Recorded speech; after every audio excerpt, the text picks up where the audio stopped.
আজ থেকে আমি ভেবেছি আমি সারাদিন যা যা করি তার থেকে একটু একটু পার্ট নিয়ে তোমাদের সবার সাথে শেয়ার করবো। তো হ্যালো সবাইকে, আমি নেহা আর আমার ছোট্ট একটা মিনি ব্লগে তোমাদের সবাইকে স্বাগত। আমকে ফলের রাজা বলা হলেও কিন্তু এই ঝড় বৃষ্টির সময় গাছ থেকে এত পরিমাণে আম পড়ে যে আম খেতে আর কারোরই ভালো লাগে না। যদিও বা আমাদের বাড়িতে কিন্তু একটাও আম গাছ নেই, তবুও কিন্তু বাড়ি থেকে কখনোই আমাদের আম ফুরায় না। আর আমার কিন্তু পাকা আম খেতে অতটা ভালো না লাগলেও এই আম শক্ত খেতে কিন্তু আমি ভীষণই ভালোবাসি। আর আমরা মেয়েরা কিন্তু এই পাকা আমের চেয়ে কাঁচা আমটাকে বেশি প্রেফার করি।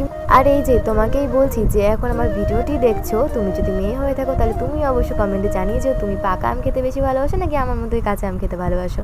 এদিকে আমি আম শক্তটাই রোদ্রে দিতে এসেছিলাম আর পেছনে আমাদের বাড়ির ছানাপোনাগুলো আমার পেছনে ধাওয়া করেছে, ভাবছি আমি হয়তো ওদের খেতে দিতে এসেছি। আর এখন আমি স্নান টান করে মাথাটা একটু আশ্রয় নিচ্ছিলাম, যেহেতু 1 বছর আমার চুল কাটা বারণ, তার জন্য কিন্তু আমার চুলটা অতিরিক্ত বেড়ে গেছে আর চুলগুলো প্রচণ্ড অসমানও হয়ে গেছে, কিন্তু কিচ্ছু করার নেই, কাটতে পারছি না এখন। আর তোমাদের কাছে আমার একটা জিনিস জানার ছিল, অনেক শখবশত আমি আমার একটা কান ফুটিয়েছি, মানে কান বলতে আমি ওপরে কান ফুটিয়েছি, সেটাও প্রায় 1 মাস হতে গেল। কিন্তু এর মধ্যে বিষয়টি হলো, কানটা আমি ওপরে ফুটিয়েছি কিন্তু আমি নিচেও কানের পরতে পারছি না, নিচে পড়লেও আমার ওপরে ব্যথা করছে আর ফুলে যাচ্ছে, যার জন্য এখন নিচেরটাকেও আমি এখন বন্ধ রেখেছি। অনেকেই আমাকে বলেছিল যে রসুন তেল গরম করে দিতে, হ্যাঁ আমি সেটাও দিয়েছি, কিন্তু তাতেও আমার কোনো কাজ হয়নি।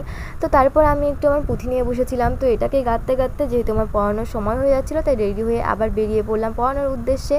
আর পড়াতে গিয়ে দেখি আমার স্টুডেন্ট বাইরে খেলা করছে, তো ওকে ডেকে নিয়েই ভেতরে চলে গেলাম। তো চলো আজকের মতো টাটা, বাই বাই। আর যদি আমার ভিডিও তোমাদের ভালো লেগে থাকে তাহলে অবশ্যই একটা লাইক করে যেও।